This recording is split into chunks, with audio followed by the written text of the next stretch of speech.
The hum of advanced machinery filled the vast, sterile expanse of the International Space Research Station's central laboratory. Flickering holographic displays cast an ethereal glow on the faces of the assembled scientists, their expressions a mix of excitement and tension. The lab was a marvel of modern technology, with sleek surfaces, transparent panels, and equipment that seemed to defy gravity itself. Dr. Elise Nakamura stood at the forefront, her fingers deftly manipulating a holographic interface that projected a detailed simulation of a black hole. Her lab coat fluttered slightly in the controlled environment, and her eyes sparkled with a mixture of curiosity and apprehension. Elise was known for her brilliant mind and unconventional approach to physics, often bringing a touch of humor to even the most intense discussions. "All right, everyone," she began, her voice cutting through the ambient noise. "Today's the day we push the boundaries of our understanding. We're about to send the probe into the black hole." Her colleague, Dr. Harold Gorman, a pragmatic and somewhat skeptical astrophysicist, glanced over from his workstation. He adjusted his glasses and offered a reassuring smile, though his eyes betrayed a hint of doubt. "Are we certain this will work? I mean, sending a probe into a black hole, it's unprecedented." Elise chuckled, a light, nervous sound. "Well, Harold, when have we ever let certainty get in the way of discovery? Besides, what's the worst that could happen? Summon Cthulhu or something?" The room erupted in uneasy laughter, breaking the tension. Harold shook his head, still smiling. "You never fail to lighten the mood, Elise. But in all seriousness, we're venturing into the unknown. This black hole, it's not just a tear in space. Our theories suggest it could be a nexus where time and consciousness converge." As she spoke, the holographic black hole began to swirl with mesmerizing complexity, its event horizon shimmering with colors that seemed to shift and change.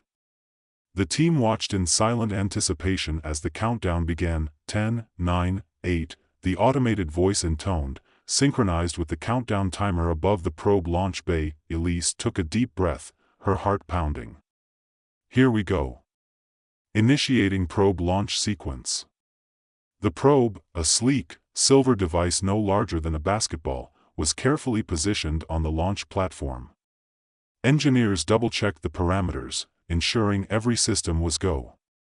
With a final confirmation from the lead engineer, the probe was released, propelled by a controlled burst of energy towards the black hole's event horizon. For a moment, the probe seemed to hover in the simulated space, then it began its descent, swallowed by the darkness. The lab watched in awe as the simulation depicted the probe approaching the singularity, the gravitational forces warping space-time around it. "Is it really disappearing into nothing?" Elise whispered, more to herself than anyone else. Harold nodded, his expression serious. "We're testing the theory that black holes might be gateways, not just in space, but in time and consciousness. If we're right, we could be witnessing a fundamental shift in our understanding of reality." As the probe vanished from the simulation, the room held its collective breath.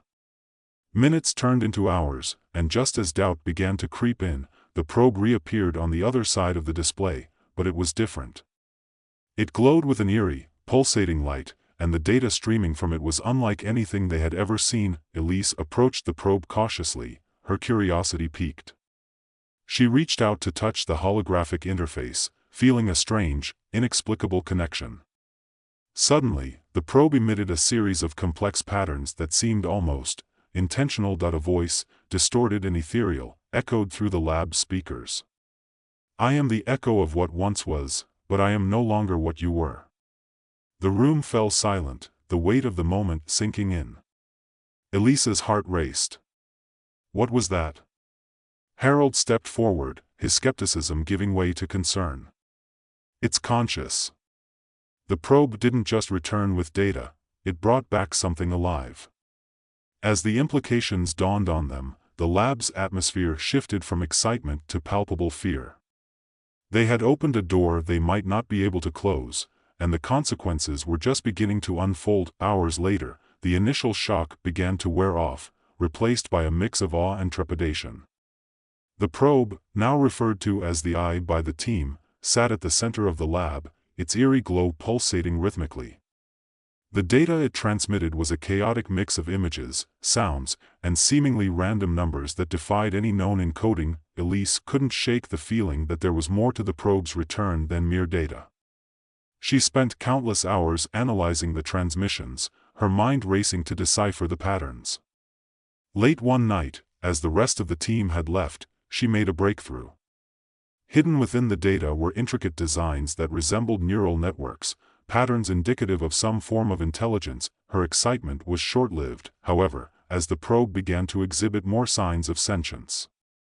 It started by manipulating the lab's lighting, creating flickering patterns that seemed almost communicative. Then, it began projecting images directly into Elise's mind, vivid, fragmented memories of places she had never been and people she didn't recognize. One evening, as she stared intently at the Eye, the holographic display shimmered, and the probe emitted a low-frequency hum. The room grew colder, and the lights dimmed to a soft, pulsating glow.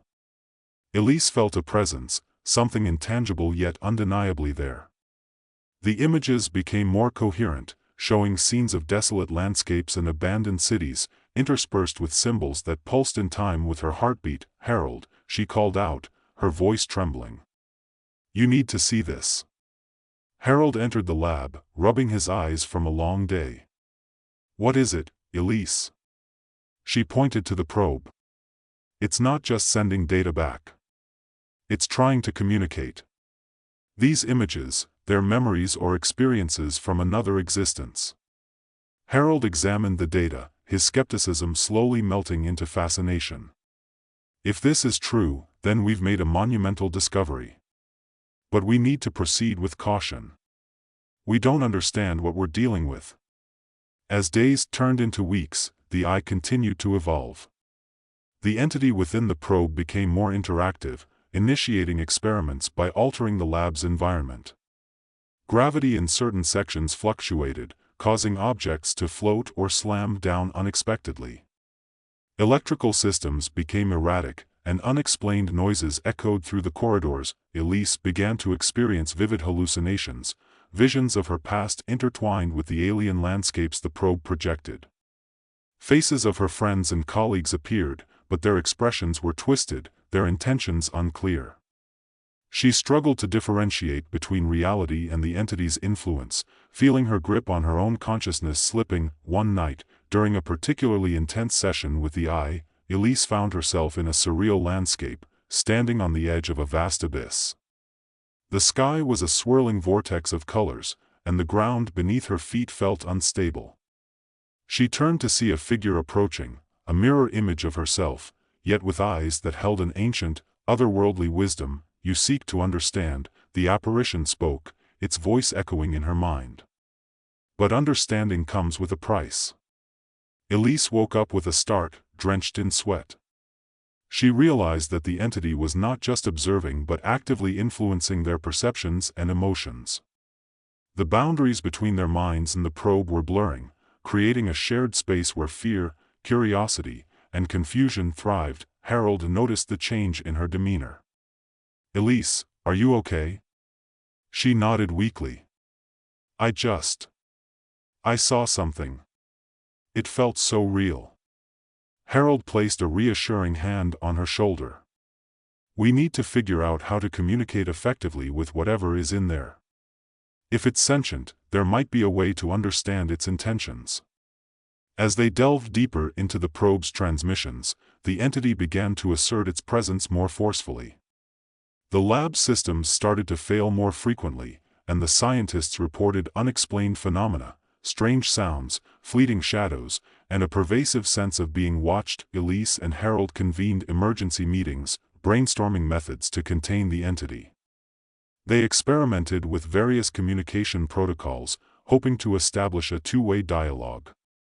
However, each attempt only seemed to amplify the Eye's influence, making it more unpredictable and dangerous. One late night, as Elise worked alone, she noticed a subtle shift in the probe's patterns. The data stream formed a coherent message: "Help me." Her heart raced. "It wants help," she whispered, realizing the gravity of their discovery.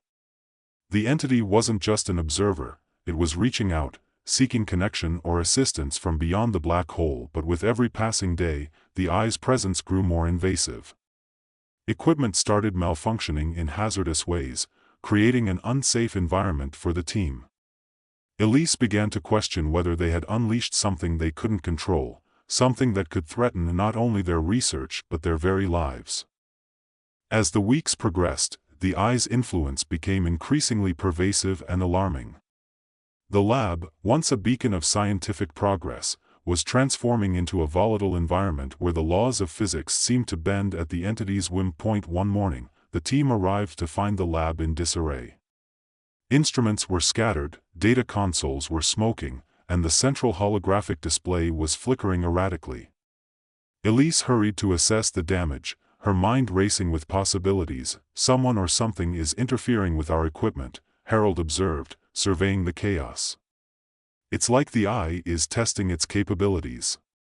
Elise frowned, her analytical mind piecing together the clues. "If it's sentient, it might be trying to understand its own existence through our technology. But it's becoming increasingly dangerous." As days turned into nights, the entity's actions grew more erratic. It began manipulating the lab's environment in ways that defied explanation, causing sudden temperature drops, creating intense electromagnetic pulses, and even altering the perception of time within certain areas. One evening, during a particularly intense storm of anomalies, Elise experienced a powerful hallucination. She found herself in a vast, empty cityscape under a blood-red sky. Buildings stood tall and lifeless, their windows reflecting an eerie silence. As she wandered the deserted streets, she encountered familiar faces, her friends, her family, only they were distorted, their smiles twisted into grotesque parodies of joy. "Why are you doing this?" she cried out, her voice echoing through the empty city. The figures turned towards her, their eyes void of recognition. "We are remnants," they replied in unison, trapped between realities. Elise jolted awake, her heart pounding. The hallucinations were becoming more frequent and intense, blurring the line between her reality and the entity's influence. She began to question her own sanity, wondering if she was losing herself to the eye's pervasive presence. Harold noticed the change in her behavior and approached cautiously. "Elise, we need to talk about what's happening. These hallucinations, are they connected to the eye?" She nodded, her voice shaky. "I think so. It's like it's reaching into our minds, trying to communicate or maybe even merge our consciousness with its own." Harold's skepticism had long faded, replaced by a deep concern for both the project and his colleague. "We need to find a way to contain its influence. If it continues like this, we could lose control entirely." The team intensified their efforts to communicate with the eye, experimenting with various methods to establish a stable connection. They implemented stricter protocols, isolated sensitive equipment, and even introduced countermeasures to shield their minds from the probe's invasive influence. Yet, the eye seemed to anticipate their every move, adapting and evolving in response. One night, during a late-night session, the probe emitted a powerful energy pulse that knocked out the lab's power systems. In the ensuing darkness, the eye projected a vision of chaos, a swirling vortex of energy that threatened to engulf everything. Elise and Harold worked frantically to restore power, their minds racing against time. "We need to shut it down," Elise shouted over the commotion. "If we don't act now, the eye could break free from the black hole entirely." Harold nodded, his face pale with urgency. "Agreed. But how? We don't fully understand its mechanisms." As they struggled to find a solution, the eye's influence grew more aggressive. It began sending out pulses of energy that not only damaged the research station but also affected the scientists' mental states, inducing intense fear, paranoia, and hallucinations tailored to each individual's deepest fears. Elise found herself battling not only the external threats but also her own internal demons, the lines between her thoughts and the eye's manipulations becoming increasingly blurred.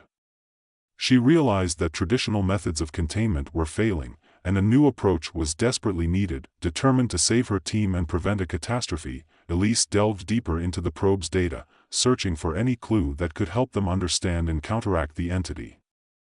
Her relentless pursuit led her to a startling revelation.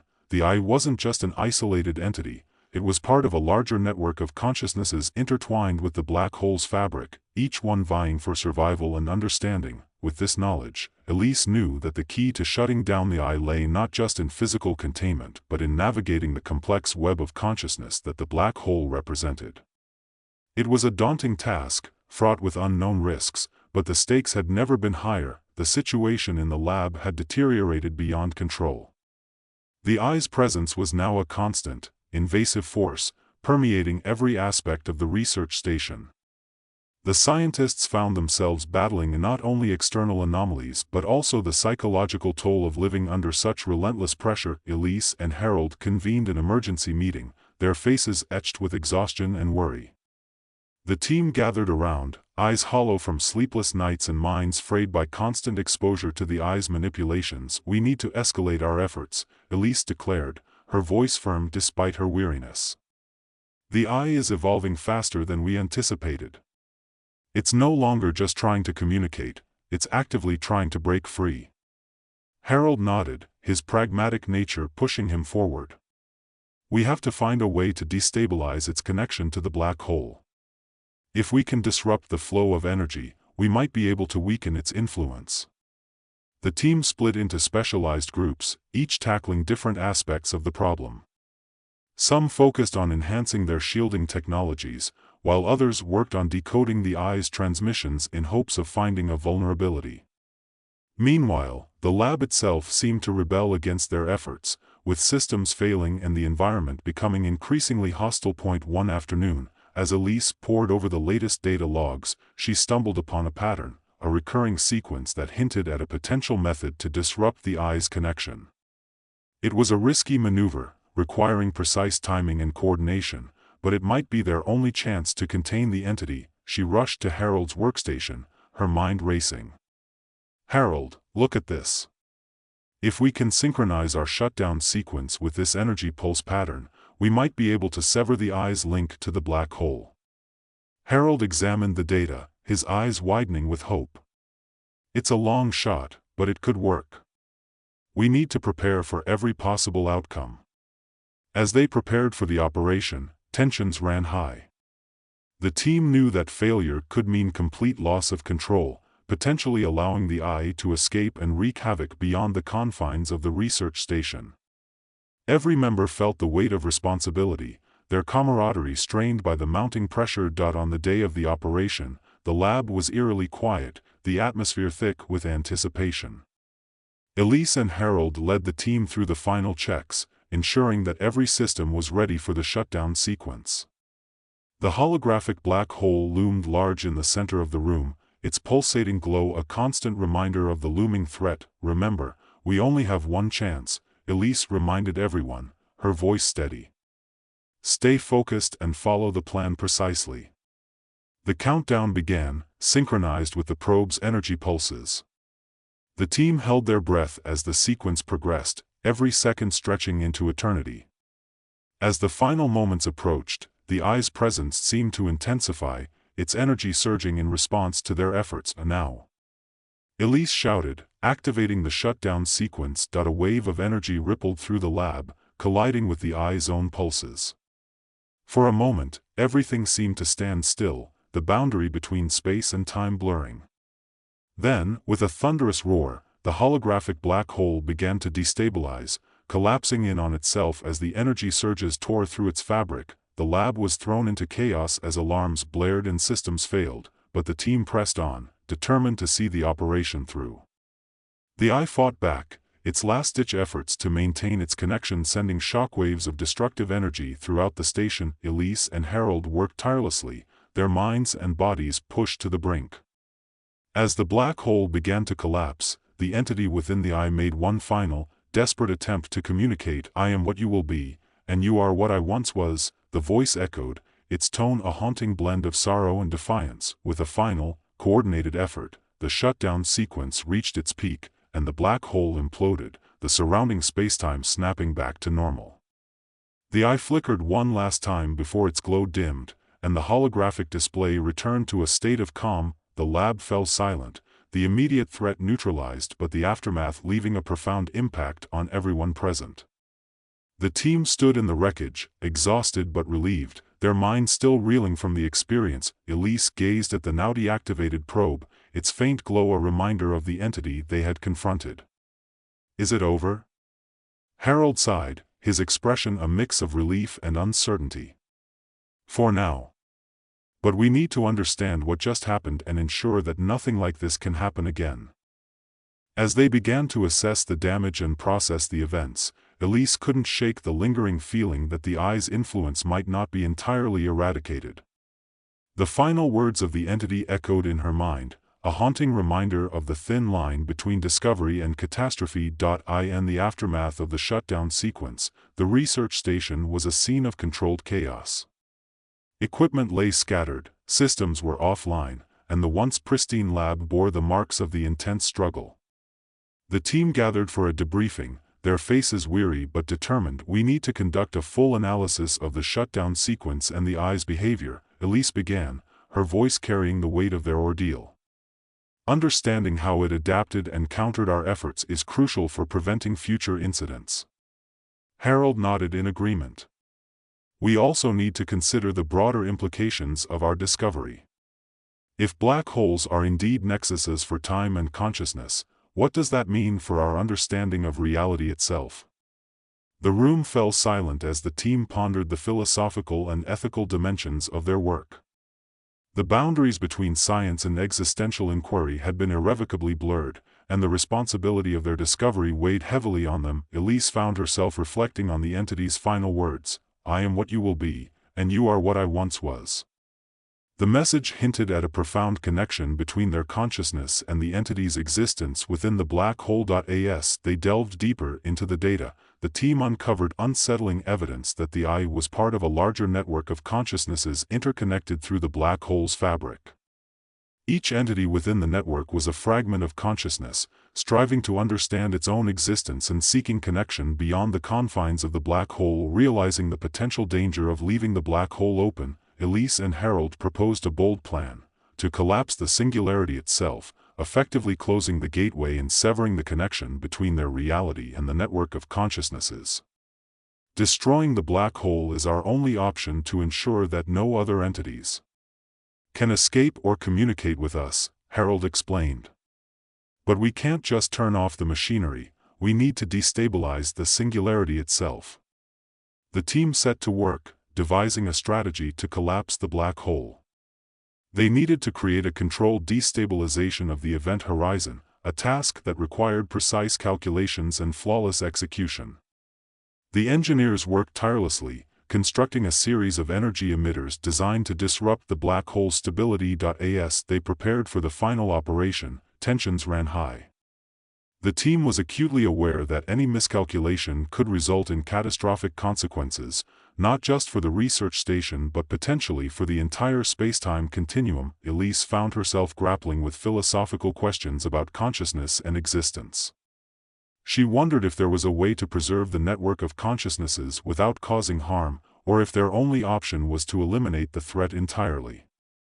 The ethical implications weighed heavily on her, but the safety of her team and the broader universe took precedence. The night before the operation, Elise and Harold shared a quiet moment in the lab, the weight of their decision pressing down on them. "Are we doing the right thing?"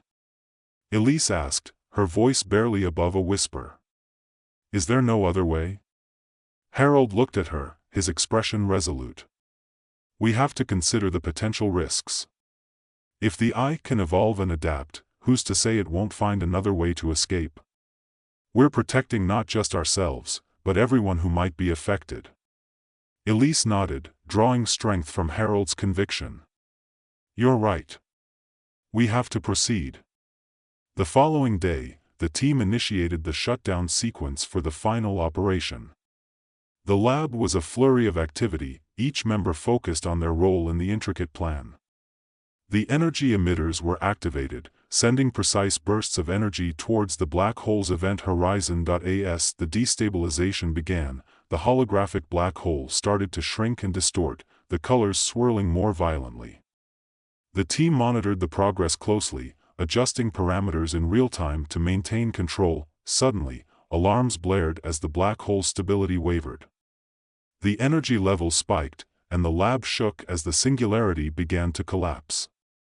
The team worked with unwavering determination, knowing that the fate of their mission, and possibly the universe, hinged on their success. Elise felt a surge of adrenaline as she oversaw the final phase of the operation.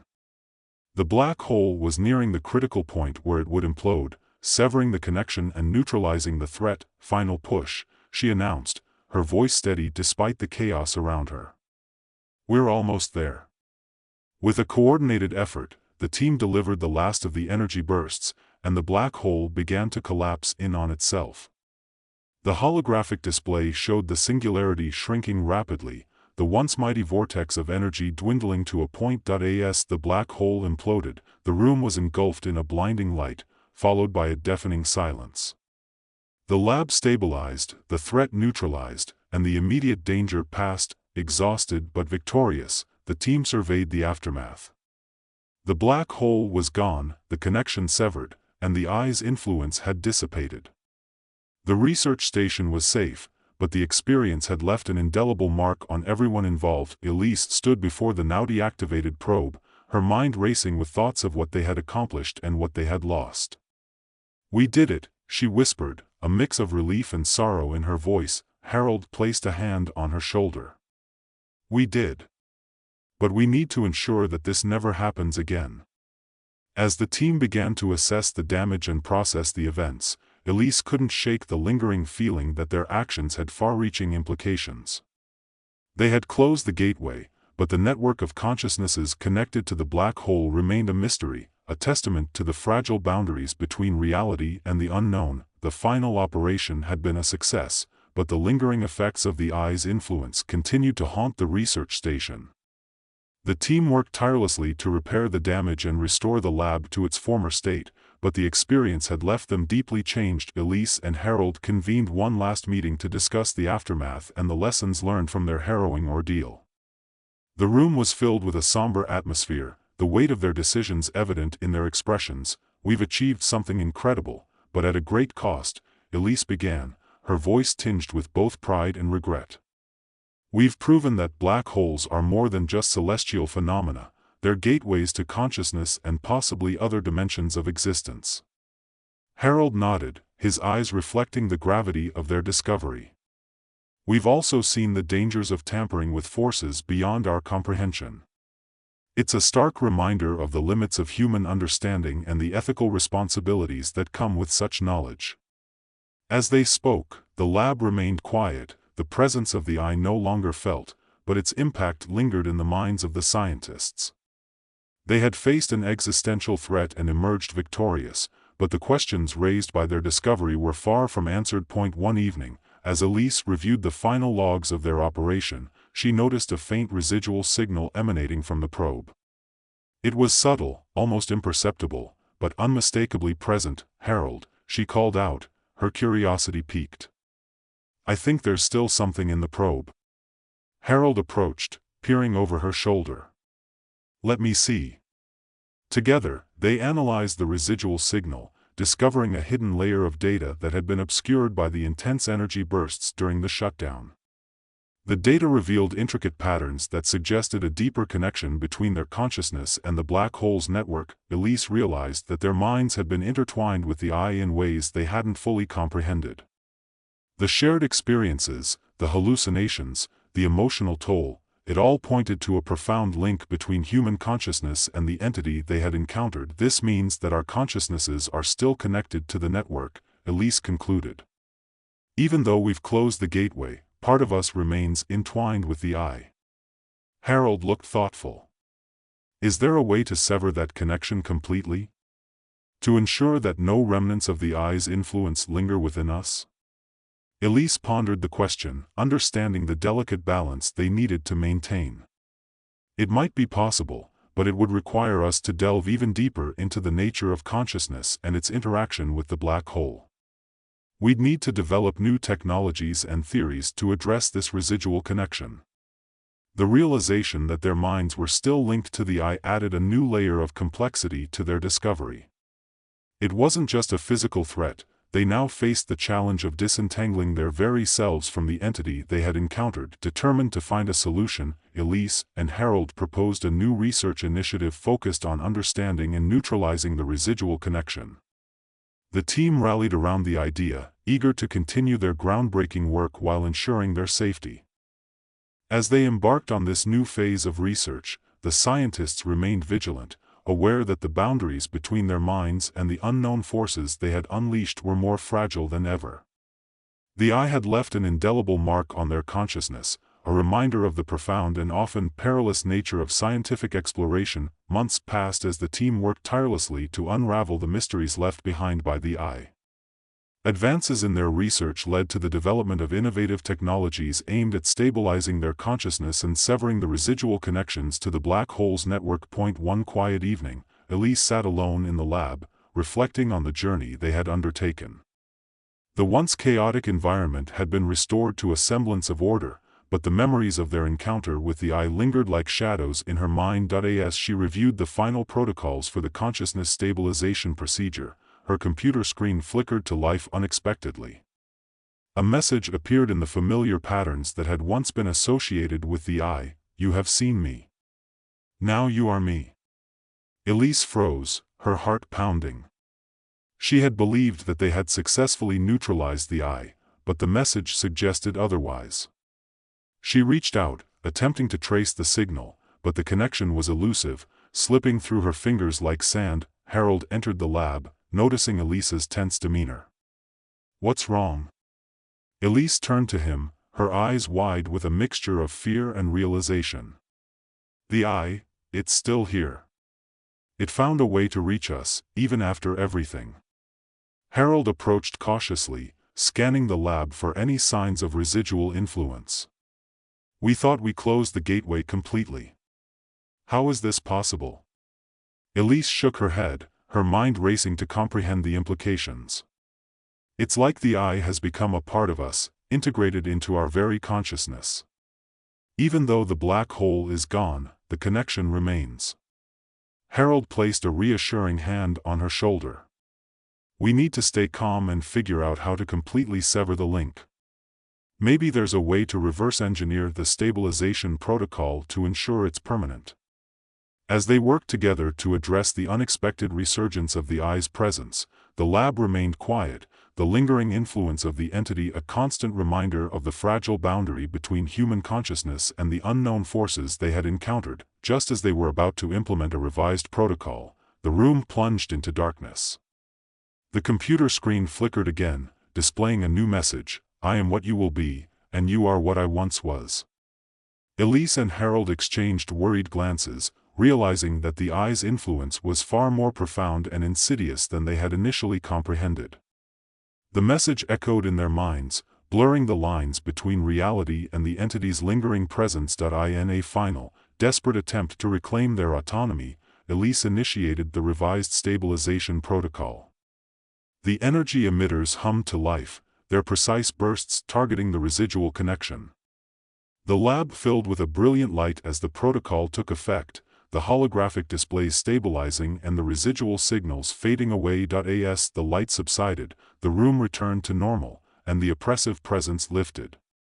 Elise and Harold breathed a sigh of relief, believing they had finally severed the last remnants of the eye's influence. But as Elise packed up her notes to leave for the night, she felt a strange sensation, a faint echo in her mind that felt both familiar and alien. She glanced at her computer one last time, and to her horror, the screen displayed a single word: "Remember." The lights flickered once more before stabilizing, leaving Elise with an unsettling feeling that the eye's presence was not entirely gone. She left the lab, the final twist of their journey leaving her to ponder the true nature of consciousness and the lingering connections that transcended the boundaries of space and time. In the months that followed, the research team continued their work, driven by both the triumphs and the lingering mysteries of their encounter with the eye. The experience had fundamentally altered their understanding of black holes, consciousness, and the very fabric of reality. Elise often found herself lost in thought, contemplating the profound questions that their discovery had raised. She realized that their journey was far from over, that the boundaries they had pushed were only the beginning of a deeper exploration into the unknown. One evening, as she gazed out into the vast expanse of space from the research station's observation deck, Elise felt a sense of awe and humility. The universe was a vast, mysterious place, full of wonders and dangers that defied comprehension. Their discovery had opened a door to a realm beyond the physical, a realm where consciousness and existence intertwined in ways they were only beginning to understand. As she watched the stars twinkle in the darkness, Elise knew that their work was far from complete. The eye had left an indelible mark on their minds and souls, a reminder of the fragile boundaries between the known and the unknown. And as she looked out into the infinite expanse, she felt a sense of determination to continue pushing the boundaries of human knowledge, no matter the cost. The final twist of their journey was not an end, but a new beginning, a journey into the depths of consciousness and the mysteries that lay beyond the horizon of human understanding.